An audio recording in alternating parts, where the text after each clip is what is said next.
YouTube channel. आज फिर से आप सभी लोगों का हमारी क्लास में बहुत बहुत स्वागत है।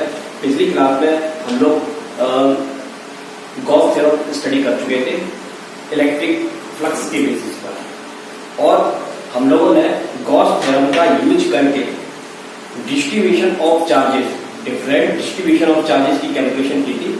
आज हम लोग नेक्स्ट जो टॉपिक इसमें जो ले रहे हैं वो एप्लीकेशन ऑफ गॉस थ्योरम है, जिसमें हम पढ़ने वाले हैं electric field due to spherical shell having charge on surface.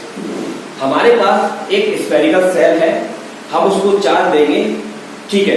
तो जब हम उसको चार्ज देंगे तो उसके कारण उसके आसपास जो इलेक्ट्रिक फील्ड होगा और अलग अलग लोकेशन पर कितना कितना इलेक्ट्रिक फील्ड है, हम उसकी कैलकुलेशन करने की कोशिश करेंगे, ठीक। उससे पहले मैं आपको एक चीज बताता हूं। दो तरह की सेल के बारे में सोचिए। ये एक स्फेरिकल सेल है, ठीक, जो अंदर से कहती है खोखली है, ओके। बट ये जो सेल है वो मेटल की है। तो मैंने इसको चार्ज दिया, तो जब मैं इसको चार्ज दूंगा तो जितना भी हम चार्ज देंगे सारा का सारा चार्ज इसके आउटर सरफेस पर क्या हो जाएगा, डिस्ट्रीब्यूट हो जाएगा। बिकॉज चार्जेस के बीच में क्या होता है, रिपल्शन होता है। तो उस रिपल्शन के कारण चार्जेस क्या होते हैं, रिपेल होकर आउटर सरफेस पर डिस्ट्रीब्यूट हो जाते हैं, ठीक, ओके। तो इसमें सारा का सारा चार्ज कहां आ जाएगा, सरफेस पर आ जाएगा, ठीक। एक दूसरी तरह की सेल सोचिए, जैसे कि आप लोगों ने तरबूज देखा हुआ है, ठीक है। तरबूज के अंदर क्या होता है, तरबूज के अंदर जो बीज होते हैं ब्लैक कलर के, ठीक, वो जो बीज है उसको मानकर चलिए इलेक्ट्रिक चार्ज, क्या मानकर चलिए, इलेक्ट्रिक चार्ज। तो वो बीज अलग अलग लोकेशन पर डिस्ट्रीब्यूट है। इसका मतलब ये है कि उसके अंदर कुछ डिस्टेंस पर या आगे तक हर जगह चार्ज का डिस्ट्रीब्यूशन होता है। तो उसमें जो चार्ज होता है वो चार्ज आउटर सरफेस पर नहीं होता, बल्कि पूरे वॉल्यूम में डिस्ट्रीब्यूट होता है। तो इस तरह का जो डिस्ट्रीब्यूशन होगा वो कैसा होगा, नॉन कंडक्टिंग। नॉन कंडक्टिंग यानी कि चार्ज रिपेल्सन के फोर्स से रिपेल तो हो रहे हैं, बट एक लोकेशन से दूसरी लोकेशन तक नहीं जा पा रहे। इसलिए उस तरबूज की कल्पना करिए, उस तरबूज में जो पॉजिटिव चार्ज है वो एक ही लोकेशन पर पूरे वॉल्यूम में डिस्ट्रीब्यूट है, अलग अलग जगह पर, ठीक, ओके। ये एक तरह का सेल हुआ, लेकिन ये सेल कैसा है, नॉन कंडक्टिंग। इसमें चार्ज एक लोकेशन से दूसरी लोकेशन पर नहीं जाएगा। एक दूसरी तरह का सेल होता है कंडक्टिंग, जिसको हम चार्ज देंगे, चार्ज की भी रिपल्शन होगा, रिपल्शन का फोर्स लगेगा, और उस रिपल्शन के फोर्स के कारण सारे के सारे चार्जेस उसके आउटर सरफेस पर आ जाते हैं। इसी तरह से मान लीजिए हमारे पास एक सॉलिड स्फीयर है, ये हॉलो स्फीयर था, इसको चार्ज दिया, रिपेल हुआ, सारा का सारा चार्ज आउटर सरफेस पे आ गया, बिकॉज दिस इज कंडक्टर। तो ये इलेक्ट्रिसिटी को कंडक्ट करता है, इसलिए चार्ज क्या हो गया, डिस्ट्रीब्यूट हो गया, आउटर सरफेस पर आ गया। अगर हमारे पास सॉलिड है और वो भी हमने मेटल का दिया है, तो हम उसको भी चार्ज देंगे, तो वो सारा का सारा चार्ज उसके वॉल्यूम में नहीं रहेगा, कहां डिस्ट्रीब्यूट हो जाएगा, उसकी सरफेस पर डिस्ट्रीब्यूट हो जाएगा। बट मैं नॉन कंडक्टिंग स्फेरिकल सेल की जब मैं बात करता हूं, तो उसमें जब हम चार्ज देते हैं तो चार्ज पूरे वॉल्यूम पर रहता है, सारा का सारा चार्ज जो होता है वो इसकी स्फीयर पर नहीं रहता, ठीक है। तो दो तरह से हम इसको स्टडी करेंगे। तो पहले हम लेंगे स्फेरिकल सेल जो कि कंडक्टिंग है, जो कि चार्ज को क्या करेगा, कंडक्ट करेगा, ओके। इधर ध्यान दीजिए। सबसे पहले हम कैलकुलेट करेंगे electric field due to spherical shell having charge on the surface, ठीक। ये हमने एक स्फेरिकल सेल बनाया,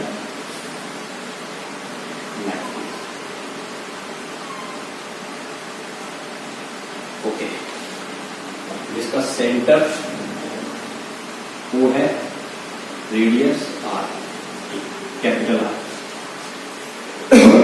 अब हमने क्या किया, इसको चार्ज दिया। जब हम सेल को चार्ज देते हैं और चूंकि ये कंडक्टिंग है, तो सारा का सारा चार्ज रिपेल होकर इसके आउटर सरफेस पर क्या हो जाएगा, डिस्ट्रीब्यूट हो जाएगा, इस तरह, ठीक। तो ये इसके क्या आ गया, ये चार्ज डिस्ट्रीब्यूट हो गया। अब हमको क्या करना है, हमें इसकी आर डिस्टेंस से, सॉरी आर डिस्टेंस नहीं, इसके सेंटर से आर डिस्टेंस पर यहां पॉइंट पी लिया हमने, इस पॉइंट पर हमको इलेक्ट्रिक फील्ड फाइंड करना है, ठीक है। तो इस पॉइंट पर इलेक्ट्रिक फील्ड फाइंड करने के लिए हमारे पास का सबसे पहले हमको एक Gaussian surface, imaginary Gaussian surface बनाना है। तो इमेजिनरी गाउसियन सर्फेस हम किस प्रकार बनाएंगे, इसको सेंटर मानकर r रेडियस का हम एक सर्फेस बनाते हैं। This is Gaussian surface. ये गाउसियन सर्फेस है,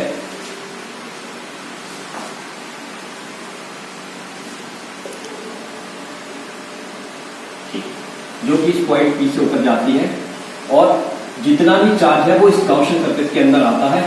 तो इस सरफेस के कारण जो इलेक्ट्रिक फील्ड होगा वो इस गाउसियन सरफेस से क्या हो जाएगा, लिंक हो जाएगा। ठीक, अब इलेक्ट्रिक फील्ड की डायरेक्शन किस तरह से होगी, तो इलेक्ट्रिक फील्ड की डायरेक्शन हमको पता है, हमने पिछली क्लास में स्टडी किया है इलेक्ट्रिक लाइन्स में कि डायरेक्शन कैसी होती है, सरफेस के परपेंडिकुलर होती है, लाइक दिस, इस तरह ये परपेंडिकुलर इस तरह। ओके, ये इलेक्ट्रिक लाइन्स है जो कि सरफेस की कहती है परपेंडिकुलर। ठीक, अब हमको क्या करना होता है, ये जो इलेक्ट्रिक फील्ड है, इलेक्ट्रिक फील्ड और यहां पर हमने एक सरफेस, अगर ये गाउसियन सरफेस का एरिया S है तो इसका जो स्मॉल सरफेस है ds, उसका एरिया वेक्टर हमने माना ds वेक्टर। ठीक, तो हमको एंगल इसके बीच देखना होता है, इलेक्ट्रिक फील्ड और एरिया वेक्टर, इन दोनों के बीच एंगल कितना जरूरी है।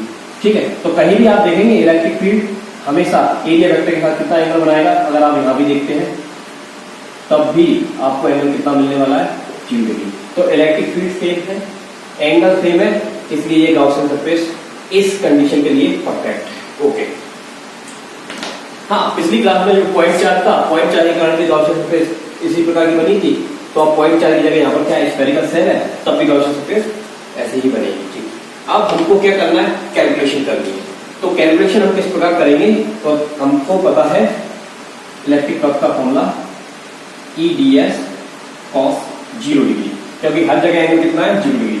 इलेक्ट्रिक फील्ड कांस्टेंट है तो हम इलेक्ट्रिक फील्ड को बाहर निकाल लेंगे, अंदर बचेगा ds। ds का इंटीग्रेशन s होता है और s क्या है, स्क्वायर का एरिया 4 पाई और इसका एक्सप्रेशन नंबर हमने कर दी कॉस। ओके, ठीक है। इसके बाद हम लोग क्या करते हैं, इस गाउसियन सरफेस के अंदर कितना चार्ज है उस चार्ज को कैलकुलेट करते हैं, इनसाइड चार्ज। ओके, कितना है, तो आंसर हमने कितना चार्ज दिया था इसको Q, और सारा का सारा Q इसके आगे डिस्ट्रीब्यूट हुआ था तो हमने लिख दिया Q। अब हमको फ्लक्स निकाला हमने r डिस्टेंस पे इतना, इनसाइड चार्ज इतना। इसके बाद हम क्या करते हैं, applying Gauss theorem, applying Gauss law. Okay, तो Gauss law phi equal to क्या होगा, Q अपॉन एप्सिलॉन नॉट। ठीक है, अब हमने इसको यहां पर जो चार्ज लेना है वो वाला चार्ज कौन सा चार्ज है जो हमने गाउसियन सरफेस के अंदर कैलकुलेट किया, कितना Q, तो Q रखती है, equation first and second. Okay, कितना है, E 4 pi r square equal to Q upon epsilon naught, right. Okay, इसके बाद हम लोगों ने इलेक्ट्रिक फील्ड निकाल लिया, Q upon 4 pi epsilon naught r square Newton पर कूलम। तो ये वही इलेक्ट्रिक फील्ड आया है जो पॉइंट चार्ज के कारण होता है, E equal to Q upon 4 pi epsilon naught r। ठीक है, अब ये इलेक्ट्रिक फील्ड कहां निकाला है, तो आंसर ये हमने फर्स्ट केस लिया है, केस फर्स्ट, जिसमें r ग्रेटर देन है कैपिटल R, यानी कि स्मॉल r वो वाला डिस्टेंस है सेंटर से कहां, जहां हमने इलेक्ट्रिक फील्ड निकाला है पॉइंट P पर, और r क्या है, रेडियस। तो इस समय r कैपिटल R से कौन बड़ा है, स्मॉल r बड़ा है। तो ये हमने जो कैलकुलेशन की है वो कैसे की है, इन आउटसाइड, आउटसाइड। ठीक है, अभी बिंदु P कहां है, गोले के बाहर है, तो बाहर कितना इलेक्ट्रिक फील्ड होगा वो हमने निकाला इतना। अब इसमें एक चीज देखिए, हाँ, इस तरह से ये जो हमारे पास स्क्वायर है, हम जो डिस्टेंस हमने मेजर किया है, ये वाला डिस्टेंस वो हम कहां से नापते हैं, सेंटर से। अगर ये वाला स्क्वायर इतना बड़ा होता तो यहां पर इलेक्ट्रिक फील्ड पर कोई इफेक्ट पड़ता, या फिर ये स्क्वायर इतना बड़ा होता तब यहाँ पर इलेक्ट्रिक फील्ड पर कोई इफेक्ट पड़ता। इस तरह का क्वेश्चन कॉम्पिटिटिव एग्जाम में पूछा जाता है। ठीक है, तो आंसर है कोई फर्क नहीं पड़ता, क्योंकि हमने डिस्टेंस कहां से मानना है, यस, सेंटर से पॉइंट पी तक। ओके, तो चाहे गोला इतना बड़ा हो, चाहे इतना बड़ा हो, चाहे इतना बड़ा हो, everywhere electric field are same. तो हर जगह इलेक्ट्रिक फील्ड कैसा आएगा, सेम आएगा, क्योंकि डिस्टेंस हमने कहां से मेजर किया है, सेंटर टू पॉइंट। ओके, तो ये हमारा फर्स्ट पार्ट कैलकुलेट हो गया। अब इसमें आते हैं, अब हम लेते हैं second part, case second. Case second में ये जो आर है वो किसके इक्वल हो गया,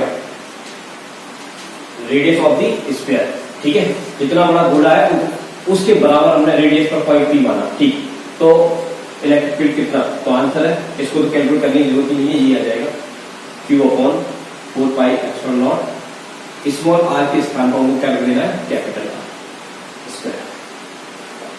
तो ये कहां निकला है, on the surface, on the surface. ठीक, तो ये जो इलेक्ट्रिक फील्ड हमने कैलकुलेट किया कहां पर किया, सरफेस पर किया, और पहले कब किया था, आउटसाइड। ठीक, अब नेक्स्ट केस देखिए इसका, थर्ड में। अब पॉइंट आ चुका है इनसाइड। ठीक, अब पॉइंट इनसाइड आ गया है सरफेस के अंदर, ये सेंटर है, ये सेंटर से आर डिस्टेंस पर पॉइंट पी है। ठीक, और ये जो पॉइंट है अब इस स्फीयर के अंदर है। ठीक है, तो इस कंडीशन पर आर छोटा होगा किससे, कैपिटल आर से। तो हमको इसके अंदर इलेक्ट्रिक फील्ड चाहिए। ठीक है, इलेक्ट्रिक फील्ड निकालने के लिए फ्लक्स निकालेंगे, ईडीएस। ठीक, ओके, अब हमको क्या पता है कि इसके अंदर चार्ज कितना है, 0, क्योंकि जहां हम गॉसियन सरफेस बनाते हैं उसके अंदर चार्ज आना चाहिए, तो फ्लक्स लिंक होगा। जब इसके अंदर चार्ज ही आएगा तो फ्लक्स आएगा, कोई लिंक नहीं होगा, तो फ्लक्स कितना होगा, 0। तो फ्लक्स कितना होना है, 0। तो देयरफॉर इलेक्ट्रिक फील्ड कितना आएगा, 0। अगर आप चाहते हैं इसको ये कैसे आ गया, तो इस तरह से आप कैलकुलेट भी कर सकते थे, φ E, ds को हम बोलते हैं 4πr²। ठीक है, सेम कैलकुलेशन जैसे अपने वहां की थी। उसके बाद गॉस थ्योरम हम अप्लाई करेंगे, Q/ε0, बट ये पॉइंट जो है अंदर है, तो अंदर चार्ज की वैल्यू कितनी है, 0 है। तो 0 चार्ज है, तो यहां रख दोगे तो फ्लक्स की वैल्यू कितनी हो जाएगी, 0। और ये फ्लक्स आप यहां रख दोगे तो आपको क्या मिल जाएगा, E=0। ठीक है, एनीवे, तो गोले के अंदर इलेक्ट्रिक फील्ड कितना होता है, 0 होता है। ठीक है, याद रखिए। अब इसके बाद इसमें इलेक्ट्रिक फील्ड में किस तरह से वेरिएशन हुआ, इसको जरा मैं आपको बताना चाहता हूं। देखिए, जब पॉइंट कहां था, बाहर था, तब इलेक्ट्रिक फील्ड हमने कितना कैलकुलेट किया था, E=Q/4πε0r²। ठीक है, ये कहां था, आउटसाइड। ओके, जब इलेक्ट्रिक फील्ड कहां आ गया, वो सॉरी पॉइंट कहां आ गया, सरफेस पर, तो सरफेस पर कितना आ गया, Q/4πε0 कैपिटल R², सरफेस। और जब हम उस पॉइंट को कहां ले आए, स्फीयर के अंदर ले आए, तो इलेक्ट्रिक फील्ड कितना हो गया, 0। ठीक, तो अब हम इसका हम ग्राफ बना सकते हैं कि सेंटर तक लाने में हमको इलेक्ट्रिक फील्ड में क्या क्या चेंज नजर आए। पॉइंट को धीरे धीरे हम नजदीक लेकर आए या दूर लेकर जाए, तो इलेक्ट्रिक फील्ड में किस तरह से चेंज आते हैं, उसके लिए ग्राफ देखिए। तो हमने क्या किया, इधर देखिए, ये हमारा स्फीयर का क्या हो गया, सेंटर हो गया। ठीक, ये इसकी क्या हो गई, रेडियस हो गई। ओके, तो अब देखिए, और ये डिस्टेंस क्या हो गई, r, और ये डिस्टेंस इंफिनिटी से थोड़ा कम है। ठीक, तो अब हम काम स्टार्ट करते हैं।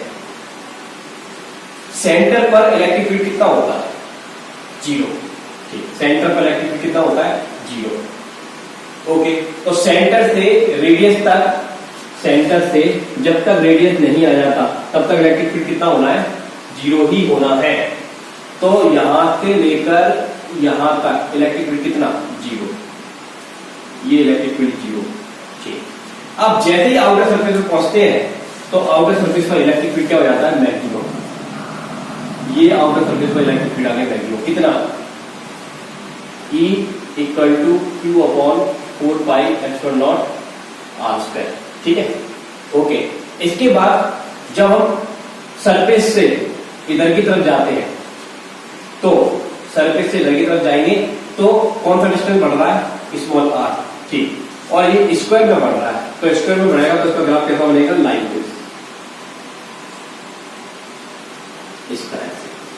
तो यहां पर क्या है, ई इनवर्सली प्रोपोर्शनल है आर स्क्वायर, ठीक है। तो इसका मतलब क्या है कि सेंटर से रेडियस तक इलेक्ट्रिक फील्ड कितना होता है, 0 होता है। सबसे ज्यादा इलेक्ट्रिक फील्ड कहां होता है, आंसर है सरफेस का।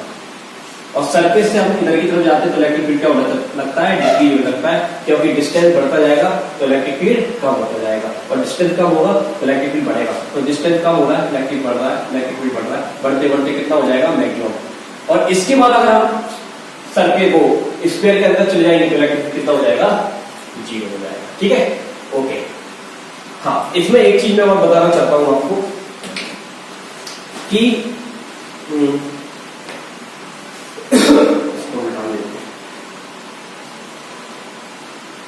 ये सरफेस के अंदर, ये हमारी सरफेस है इस तरह से, ठीक है, ओके। ये इनर सरफेस है और ये आउटर सरफेस है। तो याद रखिए चार्ज कहां होता है, आउटर सरफेस पर। और अगर आप गॉसियन सरफेस यहां पर भी बनाते हैं, जैसे आपने गॉसियन सरफेस यहां बनाई, ठीक है, या इधर बनाई इस जगह पर, तब भी चार्ज इस गॉसियन सरफेस के अंदर नहीं आया, क्योंकि चार्ज तो बाहर है। तो चार्ज कहां होता है, आउटर सरफेस पर। और जहां आप गॉसियन सरफेस बना रहे हैं तो चार्ज उसके अंदर आना चाहिए, तब उसके अंदर क्या होगा, इलेक्ट्रिक फील्ड लिंक्ड होगा, किससे, इस सरफेस से। बट स्फीयर के अंदर चार्ज नहीं होता है, इसलिए इलेक्ट्रिक फील्ड अंदर कितना होना है, 0 होना है। भले आप गॉसियन सरफेस यहां बनाइए, यहां बनाइए, कहीं भी बनाइए, ठीक है। तो आप चार्ज का रहता है ऑलवेज बाहर रहता है, ठीक। Volumetric spherical shell, volumetric spherical shell non conducting होता है, यानी कि इसमें चार्ज कंडक्ट नहीं होता है। तो चार्ज कंडक्ट नहीं होगा तो हर जगह क्या हो जाएगा, डिस्ट्रीब्यूट हो जाएगा चार्ज, ठीक है। पहले मैं इसका सेंटर वो मान लेता हूं, ये इसका रेडियस हो गया आर, इसको चार्ज दिया है तो चार्ज पूरे वॉल्यूम में डिस्ट्रीब्यूट होगा इस तरह से।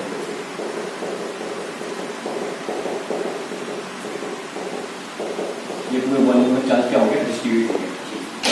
अब इससे स्मॉल आर डिस्टेंस पर पॉइंट पी पर हमको क्या निकालना है, इलेक्ट्रिक फील्ड। तो तरीका वही है, एक गॉसियन सरफेस हम मानेंगे, ठीक, गॉसियन सरफेस मानेंगे तो पॉइंट पी पर आर डिस्टेंस पर इलेक्ट्रिक फील्ड हम निकाल सकते हैं आउटसाइड। तो आउटसाइड आर बड़ा है कैपिटल आर से। तो कैलकुलेशन हम पिछली क्लास में, पिछली टॉपिक में कर चुके हैं, सेम कैलकुलेशन है। तो इसलिए मैं डायरेक्ट लिखूंगा Q upon 4 pi epsilon naught are square, ठीक है। ये कहां निकाला, आउटसाइड। अब सेकंड सरफेस, सरफेस पर आर इक्वल टू क्या होता है, कैपिटल आर। तो ई की वैल्यू कितनी जाएगी, Q upon 4 pi epsilon naught are square, ठीक है। तो ये आउटसाइड हो गया, ये सरफेस पे हो गया। अब तीसरी इंपॉर्टेंट है, उसको देखिए कहां आ गया वो, इनसाइड। इनसाइड आर की वैल्यू कैपिटल आर से छोटी हो गई, ठीक। अगर आर की वैल्यू कैपिटल आर से छोटी हो गई, मान लीजिए वो पॉइंट यहां पर है, तो यहां पर हमने गॉसियन सरफेस बनाया, ठीक है। तो इस पॉइंट पर इस स्क्वायर के अंदर इलेक्ट्रिक फील्ड कितना, ठीक। तो इलेक्ट्रिक फील्ड कैलकुलेट करेंगे, देखिए close integral E D S cos theta, ये फॉर्मूला होता है और ये हमको पता है थीटा की वैल्यू आगे कहती है 0, ई डी एस कॉस 0। तो कॉस 0 कितना होता है 1, तो ये कितना हो जाएगा, ई डी एस, ई कॉन्स्टेंट है, बाहर आ जाएगा, और इसका एरिया कितना होता है 4 पाई आर स्क्वायर। सेम कैलकुलेशन है, तो ज्यादा दोबारा में जाना, पिछली क्लास में आप स्टडी कर चुके हैं, वही काम हमने यहाँ पर किया, ठीक। Equation number 1। इसके बाद अब हमको क्या करना होता है, चार्ज देखना होता है। तो इसके अंदर चार्ज की क्वांटिटी हम कैसे मेजर करेंगे, तो आपने पिछली क्लास में पढ़ा हुआ है वॉल्यूमेट्रिक डिस्ट्रीब्यूशन में क्या होता है, चार्ज का मेजरमेंट 1 क्यूबिक मीटर में चार्ज कितना होता है, 1 क्यूबिक मीटर रो। ठीक है, 1 क्यूबिक मीटर में चार्ज का डिस्ट्रीब्यूशन कितना होता है, रो। तो इसके लिए चार्ज डेंसिटी हम लोगों ने किस तरह से निकाली थी, तो हम निकाल रहे हैं चार्ज इनसाइड चार्ज क्यू। ठीक है, इनसाइड चार्ज क्यू निकालना है, राइट। तो चार्ज डेंसिटी हमने कितनी मानी है, रो, और इस पूरे का वॉल्यूम कितना है, वी। ठीक है, 1 क्यूबिक मीटर में चार्ज कितना होता है, रो, तो पूरे वॉल्यूम में कितना होगा, रो इंटू वी। ओके, इसको थोड़ा सॉल्व किया। वी क्या है, वॉल्यूम कितना होता है स्क्वायर का, 4 पाई आर क्यू। ठीक है, 4 पाई कितना होता है, आर क्यू। तो ये तो क्या हो गया, 4 हो गया। अब इसके बाद क्या करते हैं, apply Gauss law. Gauss law क्या होता है, phi equal to Q upon epsilon naught. और चार्ज हमने कैलकुलेट कर लिया है, कितना है, rho 4/3 pi R Q upon epsilon naught. ठीक है, इसको इक्वेशन नंबर कितना मान लीजिए, 2। इक्वेशन फर्स्ट एंड सेकंड से क्या हमको मिलने वाला है, 5 से 5 तो कैंसिल हो जाएगा, तो हमको मिलेगा E4 pi R square equal to rho 4/3 pi R Q upon epsilon naught. ठीक है, क्या क्या कैंसिल हो रहा है, 4 से 4 कैंसिल हो गया, 5 से 5 कैंसिल हो गया, आर स्क्वायर से आर क्यू कैंसिल हो गया, तो ई की वैल्यू कितनी आनी है, 3 एप्सिलॉन आर। ठीक है, तो ई की वैल्यू आपको इतनी मिलती है। तो अब इस फॉर्मूले से आपको क्या पता चल रहा है, क्या इनसाइड द इलेक्ट्रिक फील्ड 0 होता है, तो आंसर 0 नहीं होता। ठीक, और वो इलेक्ट्रिक फील्ड किस पर डिपेंड करता है, आर पर डिपेंड करता है और डेंसिटी पर डिपेंड करता है। ठीक है, जहां चार्ज डेंसिटी कम होगी वहां इलेक्ट्रिक फील्ड कम होना है, और जहां चार्ज डेंसिटी ज्यादा होगी वहां इलेक्ट्रिक फील्ड क्या होना है, ज्यादा होना है। तो इस केस से क्या निकला, ई किसके प्रोपोर्शनल है, आर के प्रोपोर्शनल है। तो जैसे जैसे आप आर बढ़ाते चले जाओगे वैसे वैसे क्या बढ़ता चला जाएगा, ई बढ़ता चला जाएगा। Very good. और जैसे जैसे आर कम करते चले जाओगे तो ई क्या होता जाएगा, कम होता जाएगा। तो अब इसको देखिए, इसका ग्राफ हम लोग किस तरह से बनाएंगे, इधर देखिए, इसका ग्राफ देखिए, E I graph for the volumetric. ठीक, अब देखिए ये फॉर्मूले के अनुसार ये कहां निकाला हमने, इलेक्ट्रिक सेंटर का, तो ये सेंटर, ये रेडियस और ये आर डिस्टेंस। ठीक, तो सेंटर पर इलेक्ट्रिक फील्ड 0 होगा, कहां, सेंटर पर, क्योंकि ये आर की जो वैल्यू है वो कितनी हो जाएगी, 0। तो अगर आर ही 0 हो गया तो इलेक्ट्रिक फील्ड कितना, 0। बट यदि हम आर को बढ़ाना स्टार्ट करते हैं, क्या करना स्टार्ट करते हैं, बढ़ाना, तो ए की वैल्यू क्या होती है, बढ़ती है।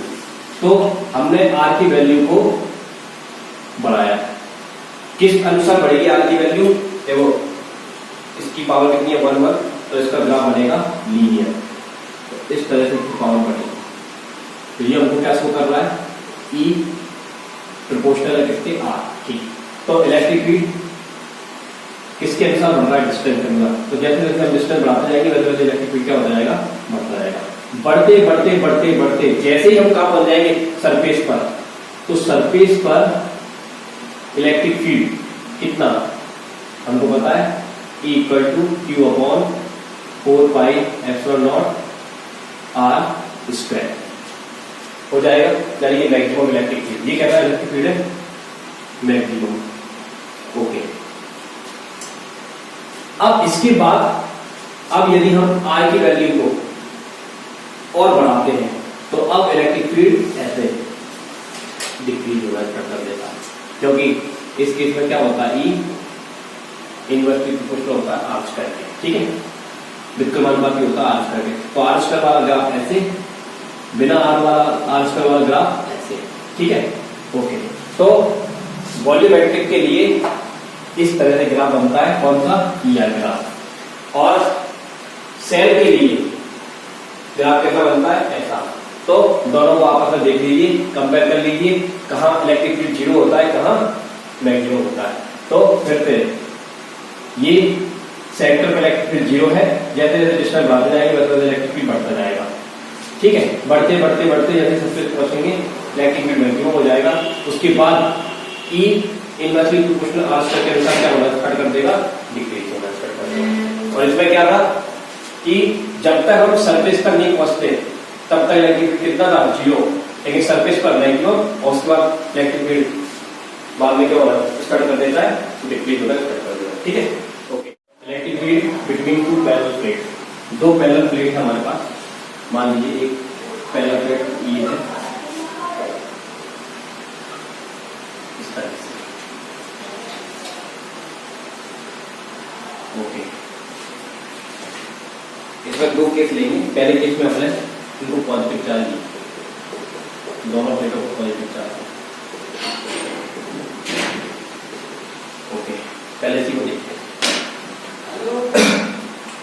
यहां पर हमने पॉइंट P लिया, एक इस लोकेशन पर पॉइंट P लिया और एक इस लोकेशन पर पॉइंट P लिया। तो पहले यदि पॉइंट P यहाँ पर है, इस लोकेशन में बात करेंगे, फिर पॉइंट P अंदर है, इस लोकेशन में बात करेंगे, फिर पॉइंट P यहाँ है, इस लोकेशन में बात करेंगे। ठीक है, तो पहले हम निकालते हैं इलेक्ट्रिक फील्ड। इस प्लेट के कारण इलेक्ट्रिक फील्ड किधर होगा, इस डायरेक्शन में होगा। ठीक है, E1, ओके। इस प्लेट के कारण इलेक्ट्रिक फील्ड किधर होगा, इसी डायरेक्शन में होगा, E2। ठीक है, ओके। तो हमको प्लेट के कारण इलेक्ट्रिक फील्ड का फॉर्मूला पता है, E1 इक्वल टू क्या होता है, E1 equal to sigma upon 2 epsilon, वो आर का डिपेंड तो करता ही है, फिजिक्स क्लास में पढ़ाते हैं ये फॉर्मूला। ठीक है, सीट के कारण, तो sigma upon 2 epsilon not, okay. लेकिन इलेक्ट्रिक फील्ड इस डायरेक्शन में है तो साइन कैसा आएगा, माइनस। मान लीजिए इस पर चार्ज डेंसिटी सिग्मा 1 है और इस पर चार्ज डेंसिटी सिग्मा 2 है। ठीक है, तो ये इलेक्ट्रिक फील्ड इस प्लेट के कारण हमने पहले दिया है। अब इसके कारण देखिए सिग्मा 2 एप्सिलॉन नॉट। अब इस पॉइंट P पर टोटल निकालेंगे, तो टोटल के लिए नेट इलेक्ट्रिक फील्ड कैसे निकालेंगे, E1 प्लस E2। E1 की value minus sigma 2 epsilon plus minus sigma 1 sigma 2 epsilon. ठीक है, इसको हमने कैलकुलेट किया, ये हो जाएगा माइनस के, माइनस को निकाल दीजिए इसमें इस तरह से, तो कितना रहेगा 2 एप्सिलॉन। ठीक है, तो सिग्मा 1 प्लस सिग्मा 2 ये आ जाएगा, ओके। माइनस को निकाल देंगे। ठीक है, इसके बाद यदि सिग्मा 1 सिग्मा 2 कितना हो, सिग्मा, दोनों पर चार्ज डेंसिटी कैसी हो, सेम हो, तो हमको क्या मिलेगा, देखिए 2 सिग्मा अपॉन 2 एप्सिलॉन नॉट, 2 से 2 कैंसिल हो गया, तो इलेक्ट्रिक फील्ड कितना है, माइनस का सिग्मा अपॉन एप्सिलॉन नॉट। ठीक, ओके, इतना आ गया। इसके बाद अब ये पॉइंट कहाँ है, यहाँ पर है, ये हमने कहाँ निकाला, लेफ्ट साइड में, अब हम निकालेंगे इनसाइड। ठीक है, ये किसके लिए था, और लेफ्ट साइड। ठीक है, इधर कर रहा हूँ, अब हम निकालते हैं इनसाइड और इनसाइड। ठीक, ओके। इनसाइड इलेक्ट्रिक फील्ड हम कैसे निकालेंगे, इस प्लेट का इलेक्ट्रिक फील्ड डायरेक्शन दिस, इस प्लेट का इलेक्ट्रिक फील्ड डायरेक्शन दिस, तो E1 equal to sigma upon 2 epsilon naught positive इधर की तरफ है, E2 इधर की तरफ है, तो sigma upon 2 epsilon naught, sigma 1 sigma 2, दोनों को ऐड किया, E1 प्लस E2, सिग्मा 1 की value sigma 1 2 epsilon naught, sigma 2 2 epsilon naught, और दोनों में क्या कॉमन कर रहा है, अगर डेंसिटी सेम है या फिर ऐसे ही कर लो, 2 एप्सिलॉन नॉट कॉमन आ गया, सिग्मा 1 सिग्मा 2, डेंसिटी सेम है तो सिग्मा माइनस सिग्मा, तो इलेक्ट्रिक कितना हो गया, 0। तो दोनों प्लेटों के अंदर इलेक्ट्रिक कितना होता है, 0। ठीक है, अब राइट साइड में निकालेंगे, राइट साइड। ओके, अब राइट साइड में कैलकुलेशन हमने की। देखिए राइट साइड में इसकी कारण इलेक्ट्रिक फील्ड ऐसे है और इसकी कारण भी इलेक्ट्रिक फील्ड ऐसे है। तो E1 equal to sigma 1 2 epsilon naught positive, E2 equal to sigma 2 2 epsilon naught, दोनों को ऐड कर दिया, E1 plus E2 sigma 1 2 epsilon naught sigma 2 2 epsilon naught 2 पहले तो इसमें समझ निकाल देते हैं, epsilon naught sigma 1 plus sigma 2। Okay, density same है,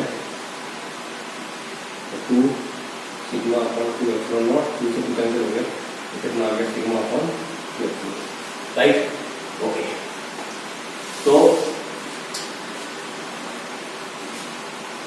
ठीक है, ये कहाँ निकला इलेक्ट्रिक फील्ड, लेफ्ट साइड, ये कहाँ निकला इलेक्ट्रिक फील्ड, राइट साइड, बीच में कितना 0, ठीक है। तो याद रखिए लेफ्ट साइड में इलेक्ट्रिक फील्ड कितना होता है, माइनस का, राइट साइड में इलेक्ट्रिक फील्ड कितना होता है, प्लस का, लेकिन दोनों प्लेटों के बीच इलेक्ट्रिक फील्ड कितना होता है, 0 होता है, ठीक है। कि इधर इलेक्ट्रिक फील्ड कितना होता है, माइनस का, बीच में 0 होता है, और इधर कितना होता है, प्लस का होता है, ठीक है। लेकिन दोनों तरफ इक्वल होता है, एक तरफ माइनस का एक तरफ प्लस का, और बीच में क्या होता है 0। ये किस सिचुएशन की बात है, जब दोनों प्लेटें कैसे हो, पॉजिटिव। अब एक पॉजिटिव है एक नेगेटिव है, इस सिचुएशन में देखिए पॉइंट P पर हम इलेक्ट्रिक फील्ड निकाला है, इस प्लेट की इलेक्ट्रिक फील्ड डायरेक्शन ये होगी E1, इस प्लेट का इलेक्ट्रिक फील्ड डायरेक्शन ये होगी E2, दोनों के अपोजिट है। तो हम डायरेक्ट निकालते हैं electric field sigma 1 upon 2 epsilon not, ये इस डायरेक्शन में इसलिए नेगेटिव, प्लस इसकी कारण इलेक्ट्रिक फील्ड डायरेक्शन में तो positive. Okay, sigma 1 equal to sigma 2 equal to sigma, so therefore sigma upon 2 epsilon naught plus sigma upon 2 epsilon naught, एक negative है एक पॉजिटिव है, कितना हो गया 0। ये क्या हो गया लेफ्ट साइड। ओके, अब हम बात करते हैं राइट साइड। आप पहले सेंट्रल वो इनसाइड ले लेते हैं, inside. Okay, inside electric field देखिए, अगर ये पॉइंट यहाँ पर आ जाता है तो इसकी कारण इलेक्ट्रिक फील्ड डायरेक्शन ये होगी, क्योंकि प्लस प्लस को रिपेल करता है और माइनस प्लस को अट्रैक्ट करता है, तो इसके कारण इलेक्ट्रिक फील्ड डायरेक्शन ये होगी, तो दोनों की सेम डायरेक्शन होगी। तो E equal to sigma 1 2 epsilon naught plus sigma 2 2 epsilon naught, तो इलेक्ट्रिक फील्ड कितना आया, इसको हमें सेम क्वांटिटी है तो ऐड कर लेंगे, तो अपन लिख ही देते हैं sigma 1 sigma 2 equal to sigma, तो ये कितना मिलने वाला है 2 सिग्मा अपॉन 2 एप्सिलॉन नॉट, इनसे 2 cancel, sigma upon epsilon naught. तो इनसाइड इलेक्ट्रिक फील्ड इतना। अब लेते हैं राइट साइड, चलो उसको याद कर लेते हैं, यही कर लेते हैं, ठीक, right side. Okay, right side में देखिए, अब ये पॉइंट भी यहाँ आ गया, तो इसके कारण इलेक्ट्रिक फील्ड इस डायरेक्शन में होगा और इसके कारण इलेक्ट्रिक फील्ड इस डायरेक्शन में हो गया, क्योंकि ये रिपेल करेगी पॉजिटिव प्लेट तो इधर जाएगा और नेगेटिव प्लेट इसको अट्रैक्ट करती तो इधर आएगा। तो इलेक्ट्रिक फील्ड क्या होना है, एक इधर की तरफ है तो सिग्मा अपॉन 2 एप्सिलॉन नॉट, इसके कारण इधर की तरफ होना है तो माइनस का सिग्मा अपॉन 2 एप्सिलॉन नॉट, और ये दोनों की क्वांटिटी सेम है तो करते हैं, ये कितना हो जाएगा 0। तो फाइनल रिजल्ट क्या निकला, E 0, E equal to sigma upon epsilon naught, E equal to 0। और इस केस में क्या था, जब दोनों प्लेटें धनात्मक होती हैं तो दोनों साइड इलेक्ट्रिक फील्ड होता है, लेकिन बीच में कितना होता है 0। और जब दोनों प्लेटों का चार्ज अपोजिट होता है तो प्लेटों के बाहर इलेक्ट्रिक फील्ड कितना होता है 0, और प्लेटों के अंदर इलेक्ट्रिक फील्ड क्या होता है सिग्मा अपॉन एप्सिलॉन नॉट। क्योंकि ये चीज बहुत इंपॉर्टेंट थी आगे कैपेसिटर को स्टडी करने के लिए, संधारित्र को स्टडी करने के लिए, इसलिए मुझे ये वाला एप्लीकेशन कराना था। तो याद रखिए दोनों प्लेटों के बीच इलेक्ट्रिक फील्ड कितना होता है सिग्मा अपॉन, ठीक है। तो आज की क्लास को हम यही बना लेते हैं।